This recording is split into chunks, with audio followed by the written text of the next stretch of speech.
मैं आपसे विनती करता हूं, आप इसको समझ लो। देखो आप,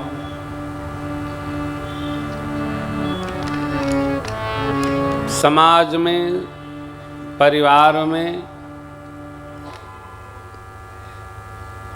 संस्कारों का विघटन वही है जहाँ माता पिता, दादा दादी और 3 पीढ़ी ऊपर देखिए सहज संस्कार की व्यवस्था नहीं है। जहाँ संस्कार की परंपरा है वहाँ संस्कार का विघटन कदापि नहीं होता है।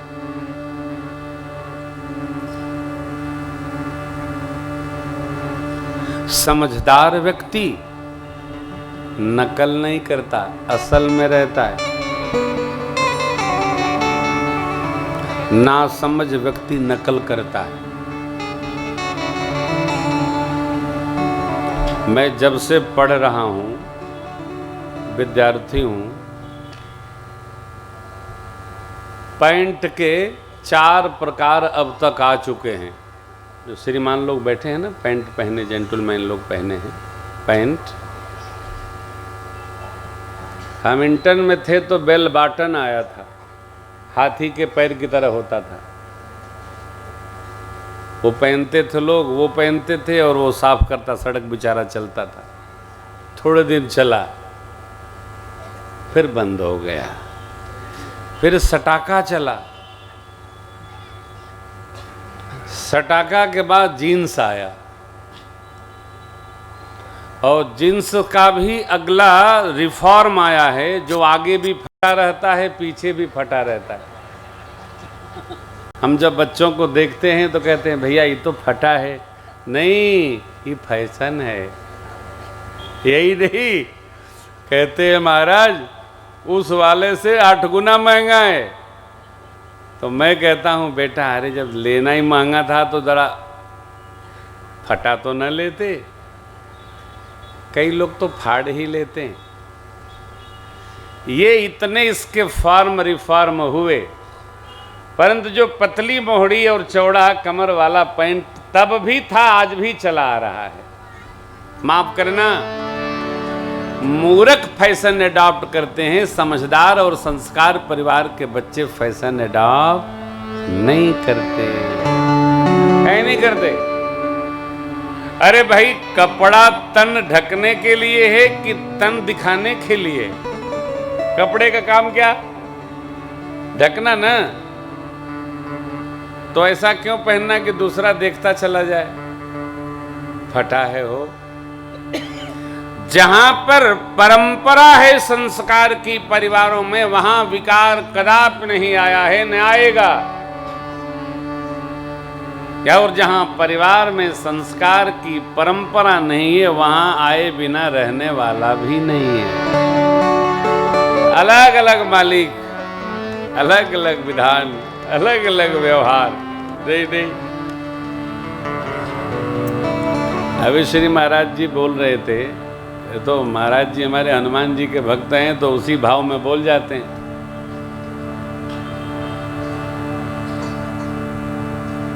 बड़े अद्भुत हैं, हमारे तो सखा हैं। क्या अद्भुत है। अयोध्या के हैं ना, तो अपने उसी लाड़ में रहते हैं। देखो आप, बच्चे कुछ नहीं बुरा करते, हम जब छूट देते हैं तब बच्चे बुरा करते हैं। घर का अनुशासन व्यवस्थित होना, अनुशासन। और जब अनुशासन का 18 वर्ष तक स्वभाव सहज हो गया तो जीव अनुशासित की जगह स्वशासित रहने लगता है। फिर उसको किसी की आवश्यकता नहीं पड़ती, वो स्वयं शासित रहेगा, नहीं करेगा इधर उधर, सीधा रहेगा। भरत जी को क्या कहा गुरुदेव ने? करी ही बड़ाई तास किसकी, चक्रवर्ती महाराज की। राम लखन तुम शत्रुघ्न सरिस सुवन शुचि जास। हे पुत्र, राम लक्ष्मण भरत तुम और शत्रुघ्न, 4 जिसके ऐसे योग्य पुत्र हैं, उस पिता की प्रशंसा कौन कर सकता है? वो तो स्वनाम धन्य है। हम अपने जीवन से, अपने विहार से, अपने व्यवहार से परिवार में सहज संस्कार रखें, हमसे बड़ा भाग्यशाली नहीं। ऐसे नहीं ओढ़ लिया चल दिए, जैसे तैसे हो लिए, नहीं हो।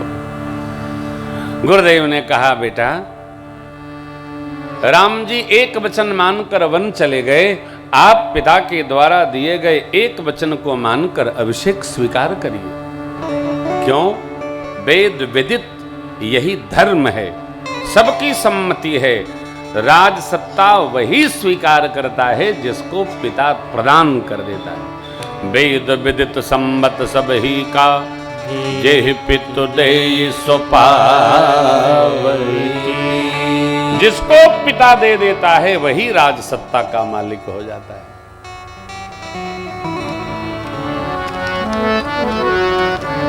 अब यहां बड़ा सूक्ष्म प्रसंग है ये। गुरुजी तो पूरा आवरण बनाकर कह गए। गुरुजी की भूमिका बड़ी दिव्य है। छोटे बच्चों को बिठाकर समझाइए, आप बहुत अच्छे हो, आपसे अच्छा कोई नहीं है, आप तो शोर भी नहीं करते हैं, आप तो शांत बैठे रहते हैं। आप 1 वर्ष पर्यंत प्रयास करो, बच्चा अपने आप व्यवहार में शांत हो जाएगा।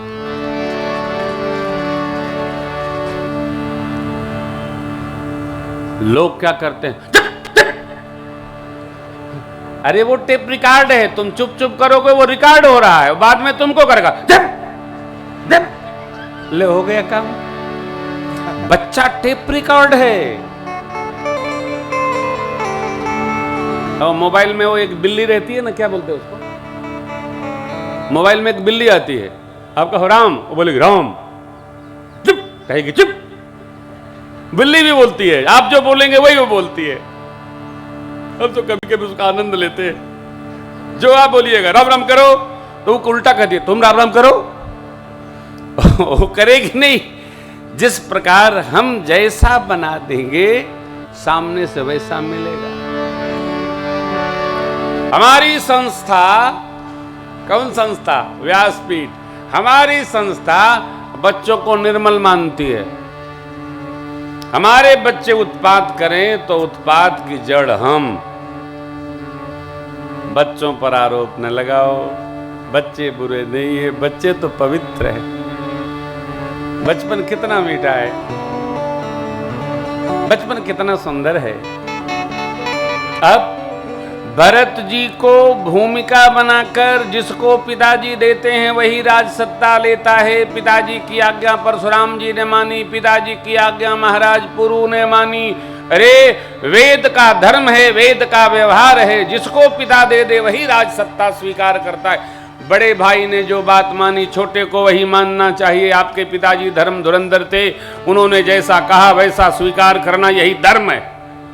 इतनी कड़क भूमिका गुरुदेव ने बनाई, भरत जी समझ में नहीं पा रहे कि क्या करूं। अब यहां शांत भाव से सोचिए। गुरु जी ने भरत जी के आंखों से स्वीकार न देखकर कहा, बेटा आपको उचित लगता हो तो आप राज सत्ता स्वीकार करो, और नहीं उचित लगता है तो तब तक स्वीकार करो जब तक राम जी वन में। ये राम जी आ जाएंगे, आप उनको देकर के सेवा में लग जाइएगा। बस सचिव जी की सम्मति, अनुमोदन, मां का अनुमोदन, भरत जी ने मंत्र निकाल लिया। आप भी ध्यान रखना, यदि कोई दायित्व हमारा नहीं है, संपदा हमारी नहीं है, दूसरे की है, तो 1 साल के लिए आप ले लो, 2 साल के लिए ले लो, 3 साल के लिए ले लो। आपने जहां बुद्धि लगाया, बेईमानी धीरे से अंदर प्रवेश कर जाएगी। बेईमानी आकाश से नहीं आती है, बेईमानी हवा के द्वारा भी कान में नहीं आती है, बेईमानी रात को सपने में नहीं आती है।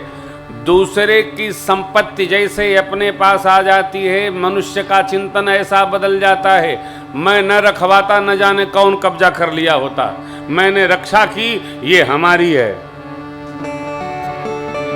आदमी अपना वैद्य बन जाता है, अपना वकील साहब बन जाता है, अपने सिद्धांतवादी बन जाता है, अपने महात्मा बन जाता है, सारा तर्क रख लेता है, इस कारण ऐसा किया। कोई नहीं ऐसी मां ने संतान जन्म दी भैया कि दूसरे की संपदा लेकर सुखी होए। महर्षि वाल्मीकि जी ने कहा है, जननी सम जाने पर नारी,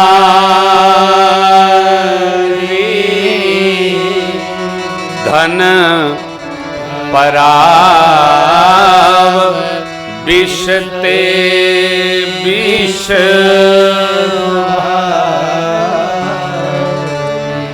आपका भगत कौन, आपका वास कहां, जो पराई स्त्री को मां माने। जननी सम, अपनी जन्मदात्री मां जैसा माने, और पराये धन को विष नहीं महाविष स्पर्श करने से नाश कर देता है। विष खा लो तो थोड़ी देर अस्पताल पहुंचाने का वो समय देता है, बोतल उतल चढ़ाने का मौका मिलता है, परंतु महाविष इसका भी मौका नहीं देता, वो तो आप छुए ले गया। पराई संपत्ति क्या है, महाविष है।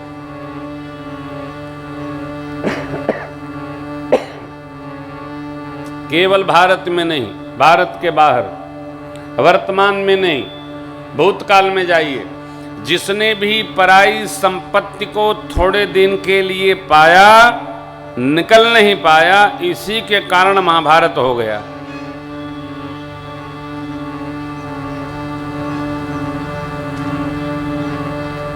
महाराज पांडु महात्मा बनाने, महाराज बनने के लिए तैयारी रची गई, स्वास्थ्य अनुकूल नहीं रहा तो थोड़ी देर के लिए, जब तक वो बड़े ना हो जाएं, धृतराष्ट्र को दे दिया गया। अब धृतराष्ट्र के मन में क्या आया, यदि मैंने इसका संहार किया तो मेरा ही लड़का तो युवराज होना चाहिए। अच्छा आप लोग बताओ, होना चाहिए कि नहीं होना चाहिए? साहब की जय हो, होना ही चाहिए, क्योंकि चटुकरवे तो हाजिरे रहते हैं।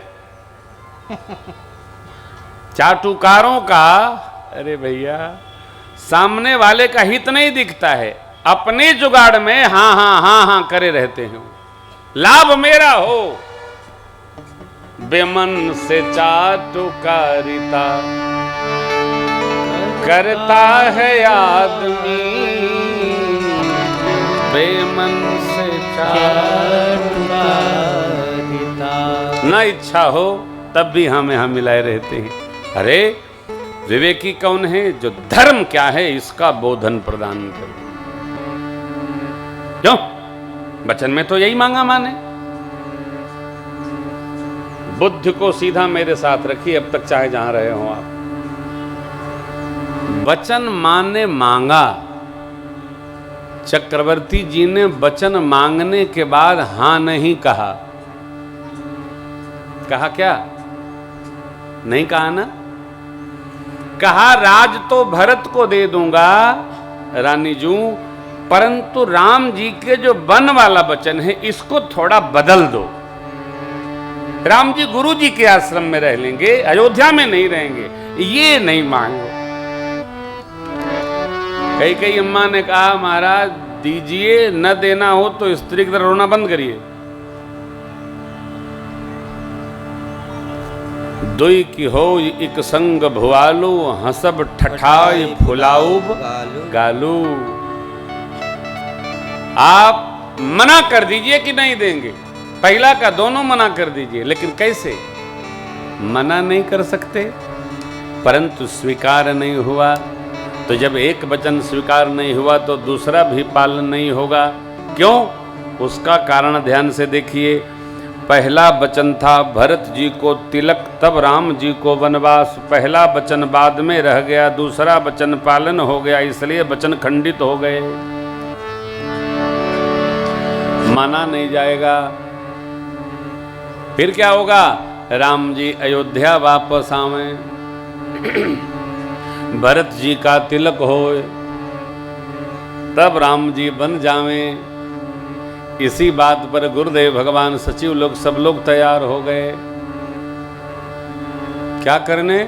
राम जी को अयोध्या से लाना है, राम जी को वन से लाना है। कहाँ? अयोध्या लाना है। पहले तिलक होगा फिर राम जी को। अरे राम जी वन चले गए हैं तो वापस आएंगे क्या? नहीं आएंगे। तो ऐसा कैसे संभव है? तब भरत जी ने कहा कि हमको राम जी के चरणों के दर्शन तो हो जाएंगे, फिर परमात्मा जो आज्ञा करेंगे हम उसको स्वीकार कर लेंगे। बोलिए भरत भैया की जय।